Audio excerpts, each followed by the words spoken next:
Okay, I am going to go ahead and get started. And Catherine, if you could keep letting people in, I have a few Problem. announcements before we turn it over to our guest tonight. So first of all, welcome everyone. Thanks for spending an hour of your Thursday evening with us. This is the Friends of Different Learners Thursday, April 7th meeting on screen addiction with Kevin Roberts. And let me go to there we go. So if you are new here, we're happy to see you. You can find lots of information about us on our website, which is friendsofdifferentlearners.com. This meeting and others have been recorded, and you can find the recording of our recent meetings on our website as well.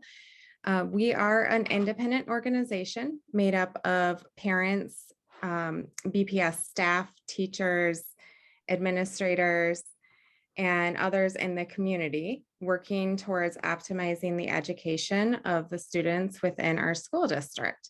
We put on a content specific meeting monthly throughout the school year. This is our April meeting, and they are open to the community. We've been kind of oscillating between virtual and in person through this school year. So that information is always going to be in the advertising that goes out, which if you are within the BPS district should be in your e-news.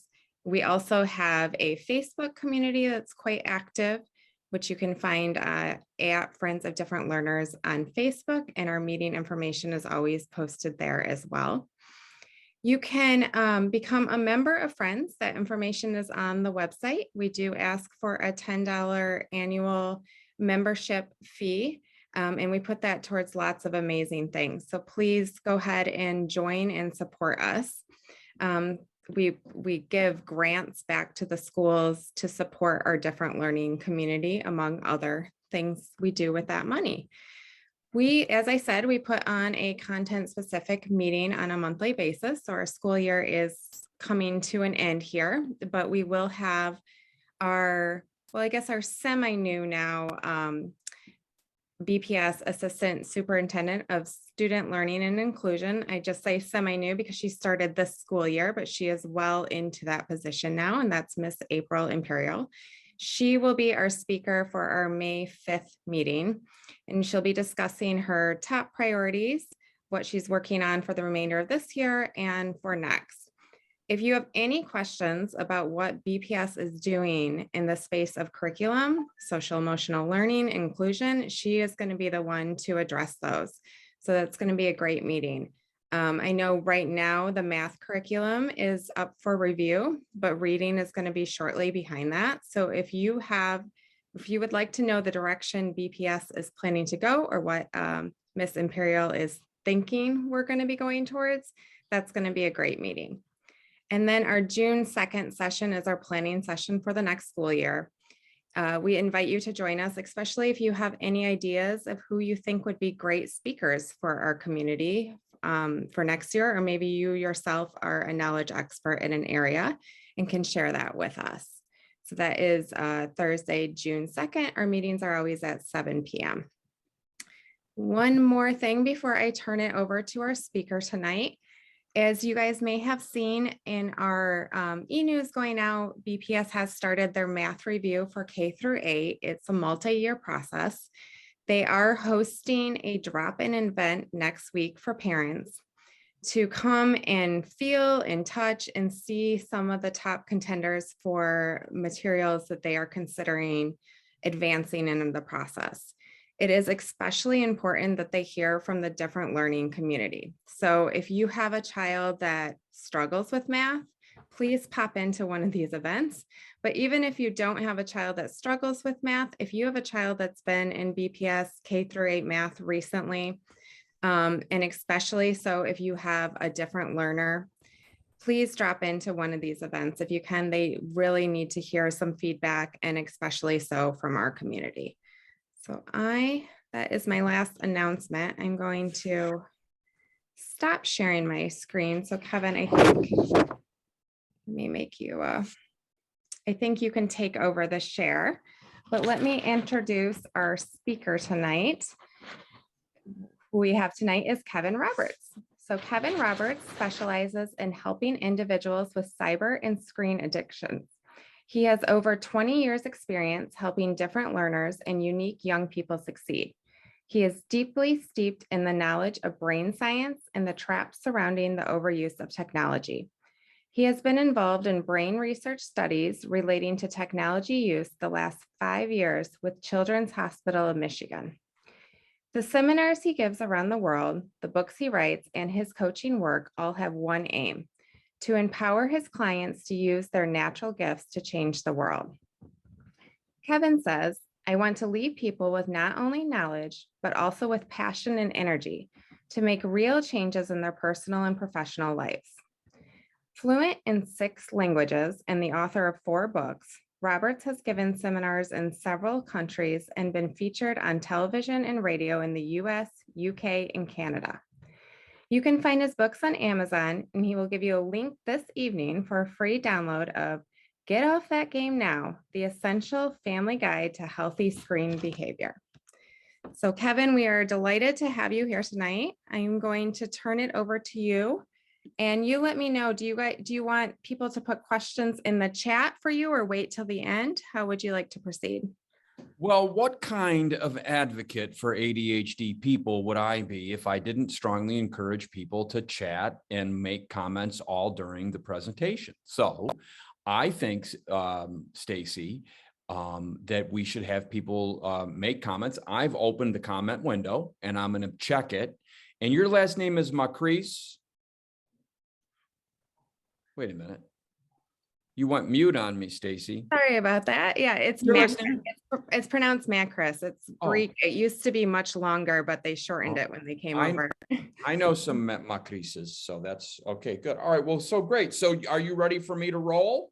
I am. Please go on. All right. Well, looks like we got 25 people so far, and we may have some people joining. Yeah, there's more coming. Are there more coming? Yeah, I'm letting them in as we go. Okay, I love your library, by the way, Catherine. I wish my bookshelf was so organized. I'm going to have you come over. So what I would like to ask you guys, because I need to know a little bit about who's here. If you guys could just go ahead when you feel led and make some comments on the side. I really would like to hear what you think, why you're here, and what you're hoping I might be able to help you with. Now, I do have to say before we start, I do have to say one thing. The link that I have for the free ebook is not working. And I just tested it and I don't know why it's not working, but gosh, if we don't have one technological problem, I don't feel right. So now we've got our technological problem identified and put out there. What I've done for you guys, everybody, is if you look in your chat window, I've put my email, cyberjunkie512@gmail.com. And a lot of times people wonder why my email is cyberjunkie512. Well, first of all, my first book that I published on tonight's topic is called Cyber Junkie: Escape the Gaming and Internet Trap. And when my nephew Alex helped me get a new email when that book came out, cyberjunkie@gmail.com was already taken. So he put in 512. I have no idea what it is. It's not my birthday.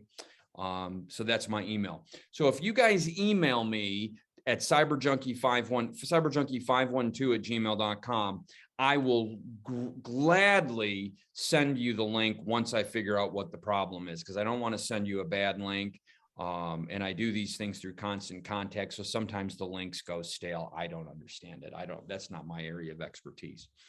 So, Stacy, thank you for a wonderful intro.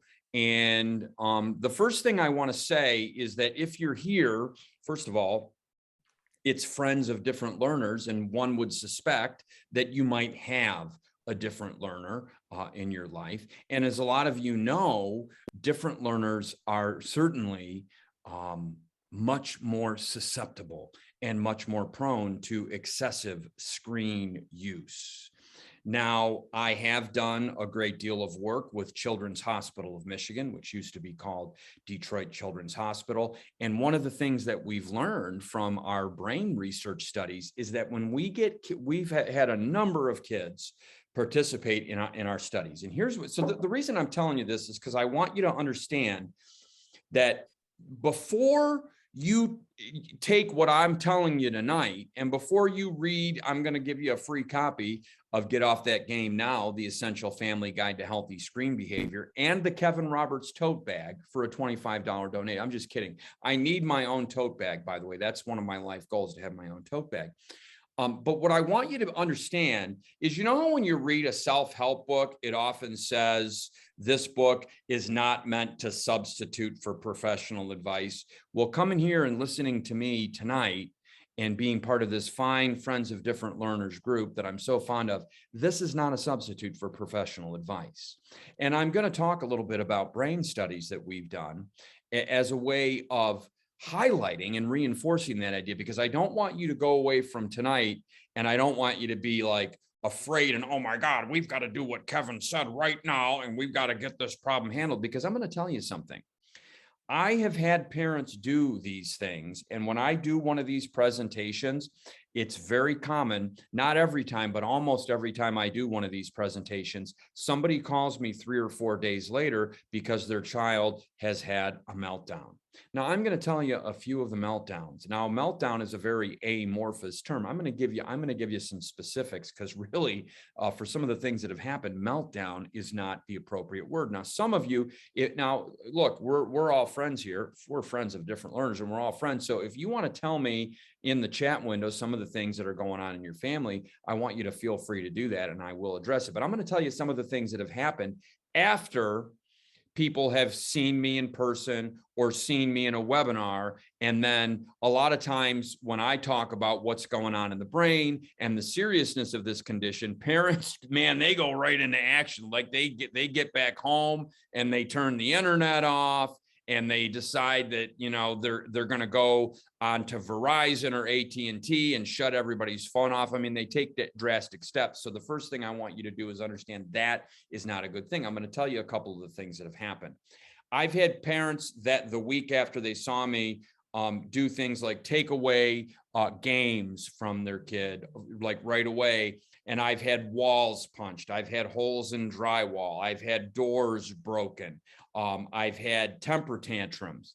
I've had several cases, and I mean, these are all good families, okay? Because if people are coming to an online event or if they're going in person, this takes a sacrifice of time. I mean, you guys would rather be binging on Netflix, which is a problem. We'll talk about that later. You guys would rather be binging on serial killer shows or watching Martha Stewart reruns or whatever it is than coming here. But if you're coming here and you're listening to me talk, you are a good parent.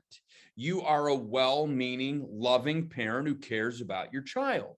And so the thing about it is, people come here and they, with great intentions, they try to make improvements and changes in their families right away. And it's so unadvisable. Here's another one that happened about 6 weeks ago when I gave this was sort of a smaller event, but one of the families went home. They stopped the games right away. This was a Call of Duty kind of thing. And the kid threatened suicide. The kid was, I mean, this is the kind of insanity that we're dealing with. The parents were going to cut the game off, and the kid threatened to kill himself. And so I just want you to be really aware that this particular condition, especially when you add in those other factors of ADHD, we have a mom here, Wendy, who talks about anxiety. And that's what sent me into the screen. When I was going to the Angel Hall Central Computer Lab at the University of Michigan, when I was an undergrad, and playing Civilization with excessive amounts of time that I don't even want to tell you because I'm embarrassed and ashamed about it, but it was anxiety that kept me going into the screen. And as Wendy and Amy, who are both sharing right now, there's anxiety going on. And so one of the things that we have to be careful of is the kids who get heavily plugged into the screen, whether it's video games. I mean, there are kids, it's just YouTube. They're just watching YouTube videos excessively. But when these kids become excessive users of the screen, when they turn away from other hobbies and interests that they once found satisfying, there are changes going on in the brain. Now, to that, and we have I used to teach at Roper School, so we have a Roper parent here, has a student with ADHD and dyslexia. Such a common thing that I see when people bring their kids to me, to help them deal with this issue. So commonly we have ADHD, so commonly we have ADHD and dyslexia, because with ADHD and dyslexia, you're not only dealing with atypical wiring in terms of processing attention and from feeling a sense of reward and satisfaction. But when we have dyslexia, there are often visual things going on, and there are often visual sources of satisfaction that people with dyslexia vis-a-vis the screens find particularly satisfying and engaging. So I don't want you to end this broadcast, this seminar here, and, with pitchfork in one hand and, torch in the other, go grab the Xbox and by golly, we're gonna, where Satan is in that computer, we're going to get rid of Satan. I don't want you to do that, because I've seen too many families create crisis from engaging in that kind of a situation. Okay. Now, and by the way, somebody was sent here by a very dear friend of mine who is also herself intrinsically a friend of different learners. Her name is Colleen Shelton. Colleen Shelton has sent somebody here, and she is a very lovely, essentially preschool teacher at the Roper School. She teaches 3- and 4-year-olds, and she's just a lovely woman and a lovely teacher. I wish I had had her. I think maybe I'd be a lot happier now if I had had her when I was 3 and 4 years old. However, let's go into a little bit, folks, the brain, because when we're dealing with this issue, we have to consider what's going on in the brain. Now, and I'm going to share something with you, and I love being able to say this. It makes me feel so special. But I've been involved with the Children's Hospital of Michigan, and we have for the last, I guess now it must be 6 years, and we were getting ready to publish a scientific study. It's very exciting. I get my name on a scientific paper. I'm very excited about that. But we've been doing this research down there, and here's what we do. We've been paying kids, 11 to 17-year-olds for the most part, some younger, some older, but 90% in that age bracket. And we've been giving them like $300. And they come in and we give them a functional MRI, brain scan kind of thing. And we see what's going on in their brain. And we ask that the parents just, in the period leading up to that test, don't try to interdict or disrupt their technology use. Just let them go, do what they're doing. And we give them a brain scan. And then we ask them to earn their money, we ask the parents for 2 weeks, and the kids agree to it because they're getting the money and they agree. We ask the parents for 2 weeks to go on a tech fast. Now, this is a tricky thing because are we going to not let them use the computer? What are we going to require? A lot of times we do it in the summer so that there's no school going on, so that they don't need the computer for school. But it varies depending on the family. But one of the things that we do to sort of qualify participants in the study is we make sure that they have parents who are going to be able to monitor them and sort of enforce the tech fast. And then after 2 weeks of this, we ask them a bunch of questionnaires to ascertain whether they've been compliant. And for those who have been compliant, we scan their brains again. And so what we find is that most of these kids, a significant percentage of whom have ADHD, anxiety. There have been a number of study participants on the autism spectrum, especially what we used to call Asperger's syndrome. We don't use that anymore, partially because Dr. Hans Asperger was a Nazi, we found out. So we don't use that. Plus, it's kind of a weird name, Asperger, come on now. But kids who would, in years past might have had that diagnosis. So they're on the autism spectrum, but they're often cognitively gifted. So we've had a number of these kids, and what we find is that that first brain scan, their brains look very similar to the brains of people who have substance abuse issues and process abuse issues. So what is a process abuse? Gambling, eating disorders, these sorts of things, okay? So what this means is that certain parts of their brain are lighting up pretty strongly, and certain parts of their brain, the parts of the brain that control impulses, the parts of the brain that control mood, the parts of the brain that are heavily involved in attention, they don't light up as much as we would think they would. Now, when we bring them back 2 weeks later, we find that for most of the study participants, the situation has changed. So the way that when these brain scans reveal that taking a break from technology has significantly impacted the actual functioning of the brain in no more than a 2-week period. Now that is pretty significant. Now I'm going to take a step back because I believe in involving the audience. I really wish we were doing this in person because I like to have people there with me because I kind of have this rare ability to feel people, but that's okay. I can still feel people. And we got a gentleman there. Hi, sir. How are you? So Christine writes, one of my kids is considered gifted, also has ADHD. He has easily gotten addicted to video games and any screen. We currently aren't having any issues as we have limited his use. We want to understand how to manage screens and technology as he grows.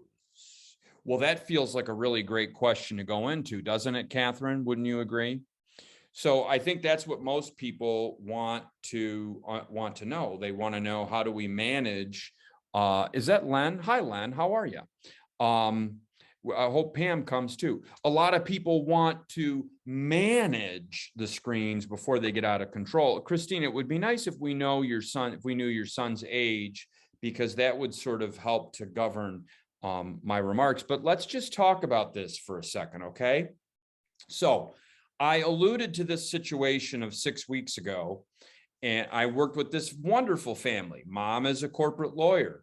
Dad is an automotive engineer. These are successful people. These are hardworking people. They're very loving parents. I was impressed with them. I actually went to their home because a lot of times when we're dealing with this issue, I will actually go to the home and I will often play video games with the kid. And so I was over there and I felt really good over there. You know, I felt like this was a loving family. This was a very good group of people I was dealing with. So one of the things, so remember, this is a kid who had, prior to this, threatened suicide when he was threatened with the internet being shut off. I mean, that's how serious we're getting. He's threatened suicide. So when I go over there, one of the things that, you know, I'm sitting with them in their living room, and incidentally, the dog was sitting with me. I consider that a great victory that the dog was already warming up to me. The dog's sitting with me. And guess who's on his phone? Dad. Dad is almost tethered to that phone. And so I asked him, I said, well, so they thought I was coming over there and I was going to, you know, just focus on the pathological presentation of the kid. Now, part of the reason I focused on the dad is because I knew that would build credibility with the kid, because the last thing the kid needs is another adult pointing the finger at him, telling him that he's bad. So sure, this was calculated on my part. I'm a very calculating person when I have to be. So I'm giving dad a hard time, and dad finally admits, you know, yeah, I use my phone when I'm in bed. I might be in bed at 10 o'clock. I keep checking my phone to see if there's email. I check sports scores. And so I think that, and the reason that I'm bringing this up is because if you're dealing with this situation in your family, and like Christine, whose son is 11, I guess the first thing that I'd like you to do is I'd like you to examine your own screen use and your own relationship to the screen.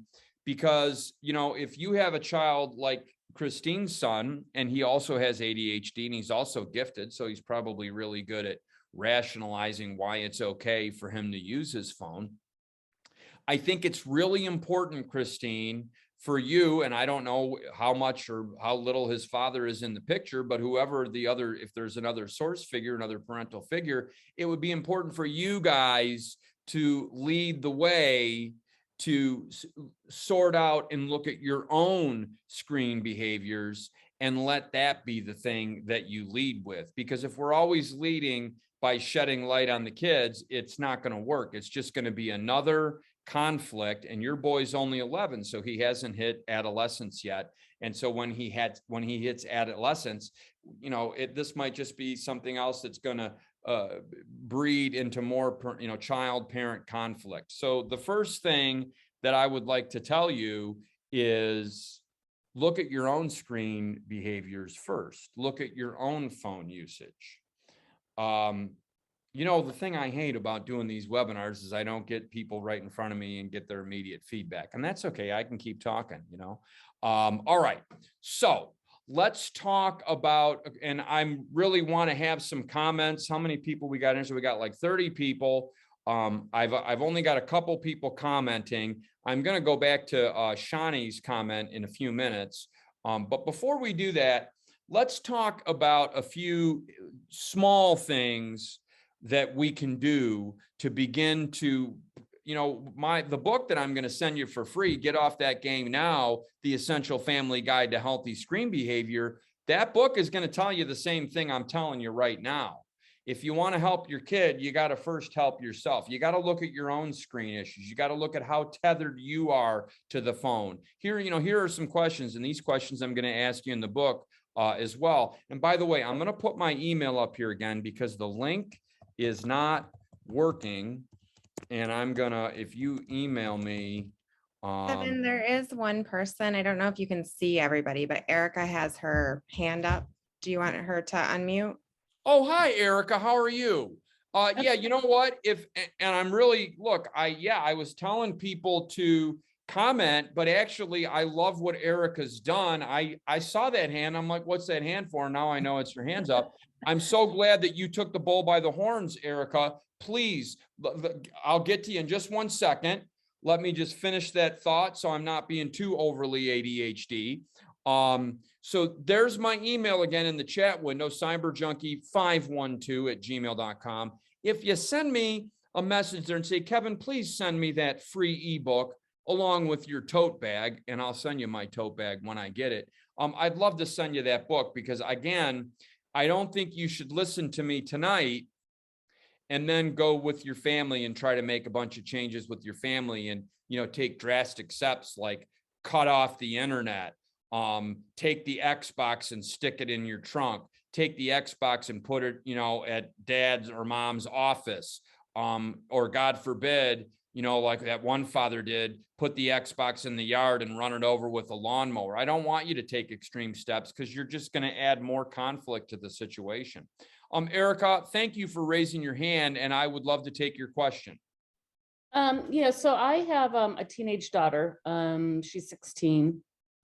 And, when she was growing up, when we first got her phone, it's an iPhone. So I learned restrictions and time limits on apps and all those other things. And, as she got older, there was obviously discussions about expanding that time and giving her more time. And eventually you get to a point when they're in, their mid years of high school that, you're not always going to be around there to police them. You have to try to educate them as much as you can to police themselves, if you will, which is super hard to do at this age, yep. Especially as we ran into COVID or the pandemic. And is they're just, a year and a half, they're potentially out on their own. And I think just, especially with girls and social media, at this point, how do you manage that as they're entering into their own adult life, essentially? And she spends a lot of time on it and a lot of time on social media apps. And, she's almost 17 years old. What do you do at this point? Well, that's an excellent question, and I really appreciate you bringing it up. And I'm sure that you are speaking concerns of a lot of the parents who have teenagers in the mid to late adolescent years. So, we've got Christine here, who's got a boy as 11. And so the way that I would, and I wish I had a magic bullet, but I don't. But I want to tell you a couple things.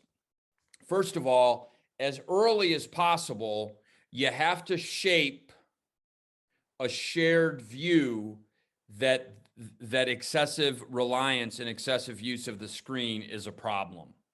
And you know, parents tell their kids not to smoke from an early age, and some of those kids still smoke. Parents tell their parents who might have, like me, alcoholism in the family, they share that with their kids, that there's alcoholism in the family and how important it is to not drink and to be very careful with alcohol. And yet some of those kids still drink. So, you know, if we've gotten to 16, 17, it is very difficult to shape a shared view that this excessive reliance on the screen is a problem. But I can tell you one way that I have had some people be effective, and that way is for you to work on your own screen issues and maybe tell your daughter that you think you have a problem. And you know what the weird thing is? Most of us do. Most adults, we do spend too much time on the phone. Now, I have my phone right here. There's 2 texts. No, but you see, I saw there was 2 texts there, and now there's a little bit of activation in me, like, oh my God, it's my cousin Ruth. That's actually true. It sounds like I made it up. It's my cousin. It actually is my cousin. I want to show you so that you know it's my cousin Ruth Lovell. She's on there. But you see, I use my phone too much, you know, and I'm sitting here talking to you guys, and I'm pretty careful. And so one possible path is for you to work on your own screen issues and tell your daughter that you're doing that. Say, you know, I think I have a problem. I'm going to be more mindful and more careful about my screen use. I'm going to be more mindful and more careful about my reliance on television, whatever it is. But that when you're dealing with an opposite, first of all, if you have a different learner, that oppositional and defiant streak is going to be likely much stronger in that person. And so just the fact that you're dealing with a different learner and an adolescent, now you've got 2 oppositional strikes against you. And so it becomes much more difficult. So there was an old episode of a show called Seinfeld, and I'm now showing my age. I don't know if any of you ever watched Seinfeld, but one of the characters was George Costanza. And George Costanza in this one episode decides that every decision he's ever made has been the wrong decision, and he's going to start doing the opposite. And so there's a woman sitting at a counter, and instead of lying to her, he goes up and he says, "Hi, my name's George. I'm 38. I'm unemployed, and I live in my parents' basement." And she says, "Wow, you're a breath of fresh air. I'm Victoria." So the reason I tell that story is it's funny. And then he lands a job with the New York Yankees. But I think that stick to the opposite, which is actually a chapter in my book, Movers, Dreamers, and Risk Takers, Unlocking the Power of ADHD. I think probably that's the only chance you have with your daughter, Erica. So she's got a problem. You want to help her with the problem? Then maybe the thing is to first look at your own relationship to technology and see if maybe there's some things you can do to tweak that, and see if maybe she can maybe buy in a little bit. That might be one way. And I work with a lot of teens all the time who have this issue.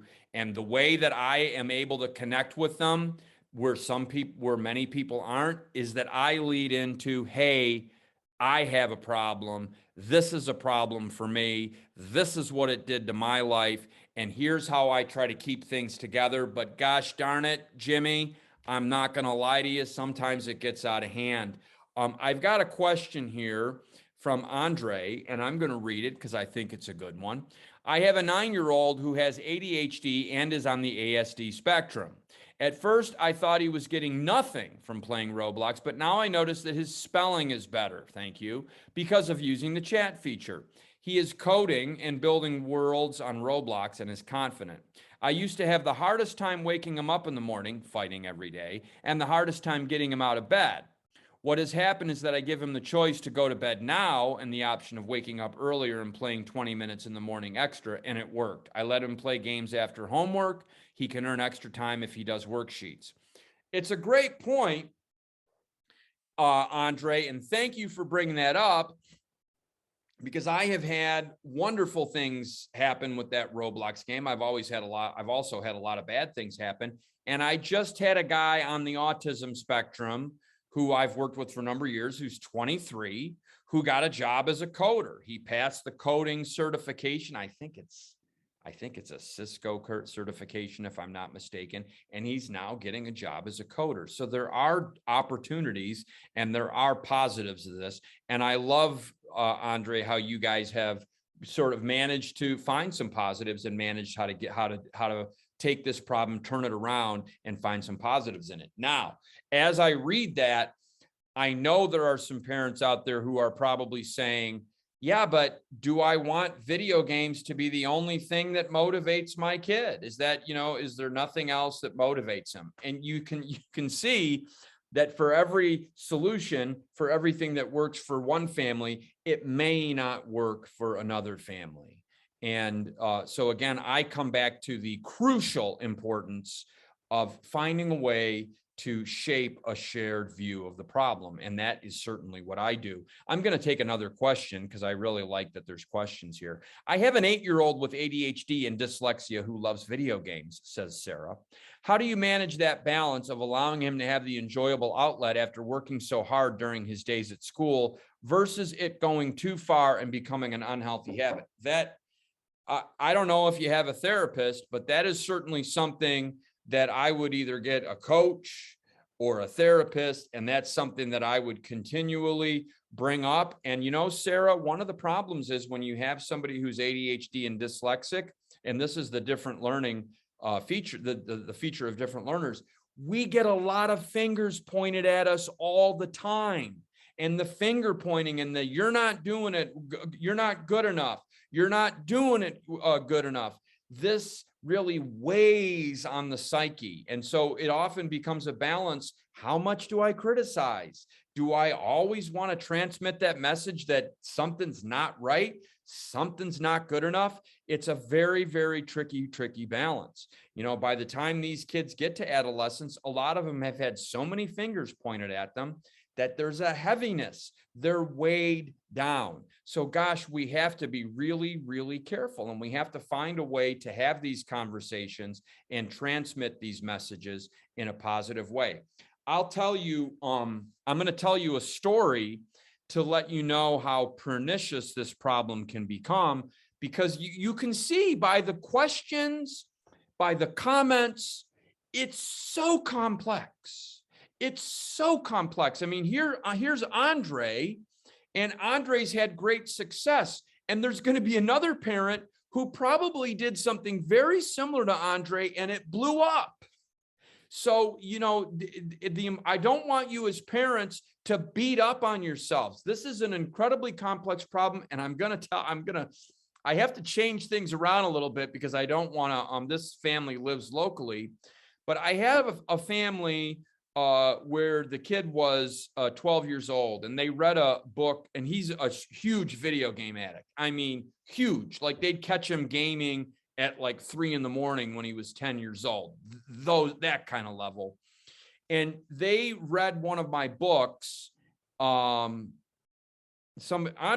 Sloan is going to play devil's advocate, and I happen to like her. So I'm gonna take her comment in a minute, but I'm gonna do this story. Thank you, Andrea. I love your participation. So anyway, they read one of my books called Schindler's Gift: How One Man Harnessed ADHD to Change the World. And one of the things, because of my thesis, is that Oskar Schindler, who saved 1,200 Jews from the fires of the Holocaust, had ADHD. So one of the things, my points that I make in that book, is that children with ADHD and different learner children, to children who are different learning, have learning challenges, often do well when we find ways for them to help others. Because so often these kids are the object of criticism, that one of the ways we can build self-esteem is by finding ways for them to help others. So this family thought that was a great thing. So they linked the kids' ability to play video games with helping people. And so they helped him brainstorm. And there was a couple that lived next door, and they were actually from Poland. and I've met, you'll see in the story, I met them and everything, and I know a little Polish. So he offered to do yard work for them, and they said, oh no, we don't need any yard work. And he says, was there anything I can do? And they wanted him to help them with the computer because one of their sons lived in China and they were having to connect with China, but their internet connection was slow. So of course, this is a very gifted ADHD boy who knows all about that. And he enthusiastically offered to help them. So he goes over to help them, right? And he gets them to buy all this stuff, and this family has money, so they get all this technology. They don't even know what they're buying. And he helps them, and they sing his praises. They come over, and at Christmas, she brings these Polish cookies, kolaczki, wonderful cold Polish cookies, and the parents are just proud, and they call me, and they're like, Kevin, you're a genius, and all this. And I said, well, how's the video game going? Oh, he's hardly playing at all. It's like a miracle. And something didn't seem right to me, that the kid had really given up gaming. So I kind of pushed him. I'm like, well, just keep an eye out. So one night the mom couldn't sleep, and she gets up and she hears something in the kid's room. And they had been turning off the internet. Like, even though he wasn't playing, they would turn the internet off at night. So it turns out, and I actually had to go over to the Polish family. It turns out that he had bought this really expensive internet signal repeater at the Polish people's house. And he got the password. And so he was able to play whenever he wanted by using this really strong signal from the Polish family. This boy was only 12 years old when this was going on. Okay. Oops. So what I want to tell you is that kids are remarkably resilient at gaining access to technology, even when it's been impeded, you see, and especially those young people, like many of our learning challenged kids, our kids on the autism spectrum, our kids who are ADHD, our kids who are dyslexic. We all know that many of these kids have rare gifts, and so many of them, those rare gifts revolve around certain aspects of technology. All right, just so that I am in integrity with myself and what I said earlier, I'm going to read Andrea Sloan's comment, because she's playing devil's advocate. And I think it's important to have balance, because so often when we get on this topic, we get so negative, and I know there's a parent watching now who I know very well, and they interdict their son's phone when he doesn't do what he needs to do. And it's a powerful tool, but we also have to find the positives. And here's Andrea Sloan. Let me play devil's advocate, says Andrea. Technology is only going to become more integrated into human lives. We are an amazingly adaptive species. Isn't it possible that this ability to interact visually and spatially in the gaming world might confer an advantage down the road? MRI changes are just that. MRI changes. What does that really mean? Okay, I think Andrea makes an excellent point. And just like my highly intelligent guy on the autism spectrum who just got a job as a coder and is high level coding, he's making a lot of money. Of course, he failed out of college, so of course, mom has been on pins and needles. So it's that old adage: if you're a mother of a different learner, it basically means you're going to be worrying for the rest of your lives, maybe for a father too. So is Andrea right? I think she is right to a certain extent. I think if we're going to have these conversations about technology, we also have to acknowledge, like, if Erica's daughter is very plugged into social media, how can we take that and see that as an ability? I'm going to tell you, I work with college kids, and a lot of the marketing classes, a lot of the communications classes revolve around students' ability to understand and use social media. I have a girl right now, I shouldn't call her a girl, a young woman who goes to Madonna University, and her basically 2 of her 4 classes are in marketing are about using social media, and she's actually helping businesses increase their social media, because their presence, because that's where business is transacted. Now, I want to take the other side of Andrea's point. What exactly does it mean to have these changes that are indicated on an MRI?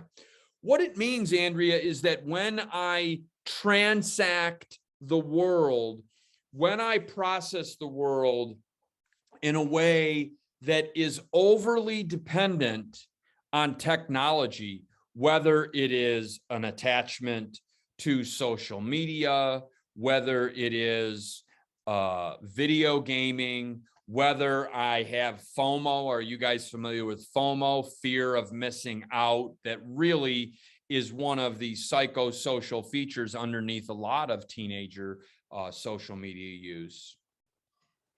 I think that what the MRI indicates is that the parts of the brain in people who are overly plugged into technology, overly transacting their lives through the matrix of technology, they can have impulse control issues. And how does that show up in the MRI? Well, the caudate nucleus in the brain, there's one on each side, those areas don't light up as well. And so when those people are in the throes of a dependence, of an excessive dependence on technology, the caudate nucleus, the area of the caudate nucleus, doesn't light up as much as we would expect in a neurotypical brain or a fully functioning brain. So there are parts of the brain that are responsible for things like mood stability, motivation, impulse control, that don't work so well in people who are excessively transacting life through technology. And I wrote a song about the caudate nucleus. I wish I had my guitar. If you're bored in class and it's time to wait, you shout out and make the teacher irate. Must be that old caudate, hey, hey, hey. Must be that old caudate, the caudate nucleus. If you have an IEP for your child and your child is having impulse control issues, your child is impulsive, it might be good to do a little research on the caudate nucleus. And certainly when we talk about people who are excessive users of the screen, we definitely think that there are two possibilities in terms of impulse control. Either they have an a priori difficulty because of the way their brains are structured with the caudate nucleus, or because of the gaming or the excessive social media, that part of their brain's just not functioning as well. It seems to be one of the brain regions that has difficulty. So Noel Borst says, I'd love to hear more brain research if you have it. Well, I got tons of it. But basically the way it shakes out, Noel, is that the standard research that underlies addictions in general seems to play out and seems to be come into play when we're dealing with excessive use of technology, when we're dealing with excessive use of screens. So what I want to, and please keep those comments coming. If somebody, does screen addiction cause permanent damage, rewiring, or can it be reversed over time? Hi, Carrie. That's from Carrie. Carrie, that's a great question. Carrie, it seems right now, and I'm really glad you asked that question, because there was something that I planned on talking about that I haven't gotten to, and you've reminded me of it. Thank you so much. It seems that it can be reversed to a certain extent, Carrie, but there's another that, because we've had this study going for a while, and when kids take a 2-week tech fast, the way that, and we give them another functional MRI, it looks like the brain has gone to a more typical or a more normally functioning state. So it does seem that it can be reversed, but here's the thing that I wanted to bring up. The brain kind of has its own gardener, and the brain it engages in a process that neurologists call neuronal pruning. And if any of you garden, you know that when you prune, you're selecting for some parts of the plant to grow and flourish, and you're selecting for some parts of the plant to not grow and flourish as much. And so what happens in the brain, especially the developing brain, you know, especially in the first 25 years of life, is that those networks that get used all the time, the brain's internal pruner allows those to flourish. And those parts of the brain that don't get used, it sort of prunes back. And so from that neuronal pruning angle, we have to be careful, because let's say you have somebody who is on the autism spectrum, and let's say it's a person on the autism spectrum who doesn't relate well with other people, you know, maybe has social anxiety, or maybe he or she is a person who, you know, lacks social skills, whatever. People with that profile are going to be much more likely to want to engage in screen-based behaviors and screen-based connections. And so if we allow that to continue unabated, without some sort of modification or compensation strategies, that person may never develop the neuronal networks that are involved in social interactions. And so that's an example of, you know, there are certain neuronal networks that we need and that we need to develop in order to be as fully functioning and as happy as we can. So that neuronal pruning process is something that is very important to consider. Now, I'm going to use myself as an example of neuronal pruning. So I grew up in an environment that caused, as a child, that was a very stressful environment. There was a lot of danger in my environment. There was a lot of tragedy. And so I grew up in a way that I was constantly looking for the next thing to be afraid of. So that what should I be afraid of now, so that I could do whatever I needed to do to avoid that. And I've noticed as an adult, and I've really been working on this for about 10 years, I tend to go to that fear response very quickly.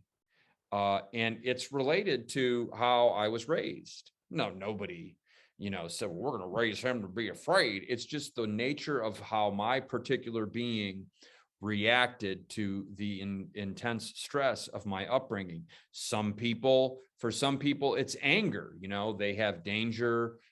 Maybe, you know, they experience somebody, you know, emotional abuse, whatever it is, or maybe even more severe. And so maybe anger, the neuronal networks involved in anger were allowed to flourish. And so that becomes sort of the go-to response. So I think we have to be very careful. You know, sure, it doesn't mean that if your kid is an excessive user of the screen now, it doesn't mean that we're sentencing your child to a lifetime of screen addiction. But boy, if we allow a situation where certain neuronal networks are constantly allowed to flourish while others are being pruned back, whether they, you know, so often when people become excessive users of the screen, they used to like to play guitar. Now they don't play guitar. They used to like to play baseball. Now they don't play baseball. They used to like to sing. Now they don't like to sing. They used to go and spend time with friends. Now they don't spend time with friends. And so if you look at each of those capabilities, each of those capacities as something that to a significant extent relates to the way the brain is taking shape, it's pretty difficult to turn around that neuronal pruning. So we have to be very, very careful. All right, now Andrea Sloan has made some very good comments. So I'm going to read her comment again. First of all, Carrie says, I see. It can stunt growth development in other areas with the neuronal pruning. I'm sorry I did not appear in camera. I threw my back out just reaching the wrong way to pick something up. Carrie, you don't have to appear on camera. And God, isn't that crazy? If we get older, we We don't know how we threw our back out, but we do. I threw mine out in January. So thank you, but I really appreciate your comment, Carrie. Pam says, I'm sorry, not Pam. Andrea says, where is Pam? My friend Pam said she was going to be here, and I'm waiting for another Pam. So if you have multiple children on electronics excessively, she capitalizes excessively, but they are strong academic performers with great social skills and athleticism and no impulse control issues, is there a compelling reason to change this behavior? Assume there is a lot of family bonding interaction as well. Are they diminishing their ability for future performance? That's a great question. And I mean, that's a parental call. And if you've got, I mean, let's be honest, you know, there are a lot of kids who love video games. They come home from school, they get online, they're playing whatever game they're playing, they're getting on with their friends. It's a source of social interaction. That's fine.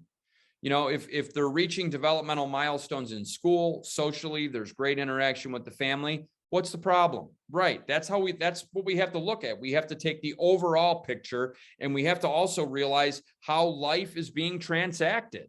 I mean, you know, I'm in a room where I run study groups, and, you know, I come over and, you know, 10 years ago, you know, everything wasn't online, but now it is. Kids have these phones. They can find out what school's missing. They text their friends, what's the assignment? You know, kids send assignments, they send the prompts, they send the rubrics back and forth. I mean, this is the way we live our lives. But on the other hand, and this goes back to Christine's point, you know, if from a young age, I think we have to start modeling for kids that there is some value in having self-control and not becoming an excessive user of the screen. And I think that the best way to model that is for parents to model it. And in my free ebook that I'm going to give you, Get Off That Game Now, one of the things that I strongly invite families to consider is doing a tech fast. Now, if you've never done it and you're dealing with teenagers, well, it might be a little difficult to do that as a family. I actually had a family do it. They went down to Texas, and for one day, that family plus the mother's sister and her husband, they all, both sets of kids and all parents, they all had a tech fast that day, and one person had a phone just in case they needed it. What a wonderful thing to do as a family. But gosh, if you haven't done that and your kids are like, 15, 17, and 20, it's going to be a little hard to do that. But in the book, Get Off That Game Now, I give you a step-by-step approach at how to make that happen. And I think if you can make it happen, I think it's a wonderful thing. But it's best, Christine, if you start kids when they're young. And then another thing that can be helpful is if you start any process of inviting family members to moderate their technology usage if parents lead the way. It is so powerful, by the way, when parents allow their methods and their behavior to be questioned, especially when you're dealing with teenagers. If I can admit my own mistakes as a parent and I can be open that I'm not perfect, boy, some powerful things can happen. Because when your kids get to be teenagers, especially, they start to see that you're not perfect. And boy, if a parent can wade into that and say, you're right, I'm not always perfect. I've made some really shitty decisions myself, but especially with this technology issue, I don't know many adults who don't have a somewhat troubled relationship with technology. I mean, if you just go to the bank, if you're ever in line at the bank, everybody's on their phone.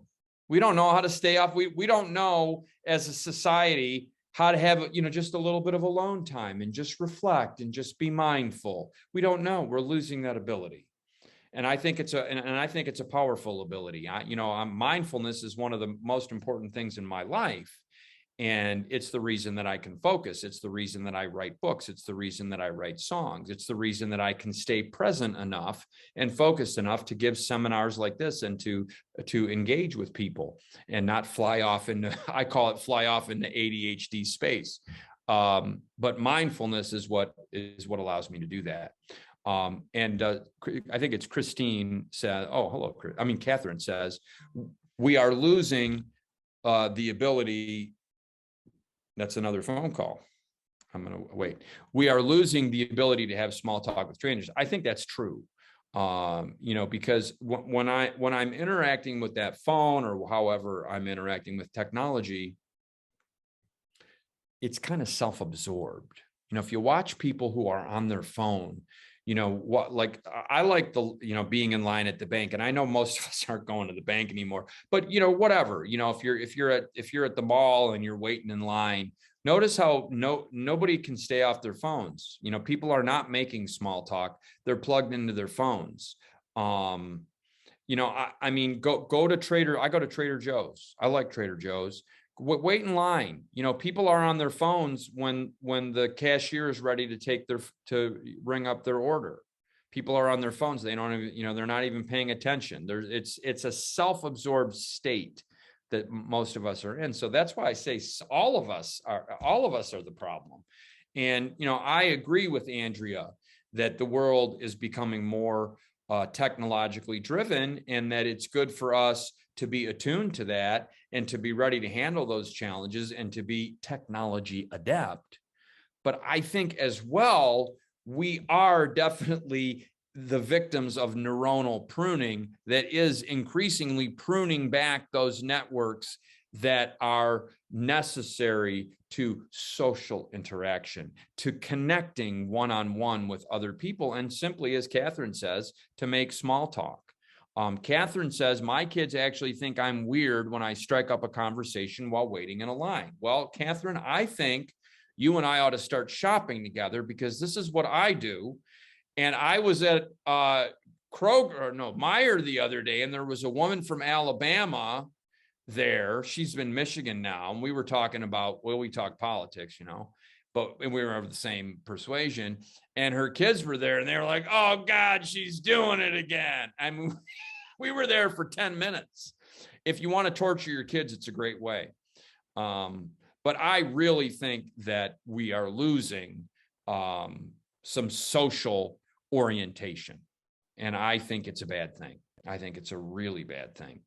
So, somebody keeps calling me. So let me just, hey, I'm still doing my seminar. You can come over. No, I'm here. You can come in. You don't have a key? Okay, I'll be done soon. Thank you. Sorry about that. My brother's out there. But he kept calling because he's right outside I don't know why the door's locked, but the door's locked. So we're going to have to probably wrap up in the next 10 minutes. No.